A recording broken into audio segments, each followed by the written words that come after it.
is for a cassette. This is a Shimano 8-speed, and we're going to put that on the hub. Now look at the cassettes. You have some different sizes of ridges. I'm looking for the small one. I'm going to line these guys up. It only fit on one way. There we go. Now I'm using two tools to install this guy. One is a chain whip, and then we have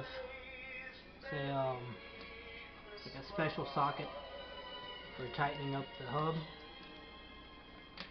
So I'm going to thread it in by hand first, make sure I don't cross thread anything. And it'll tell you the direction to lock, if you look at that.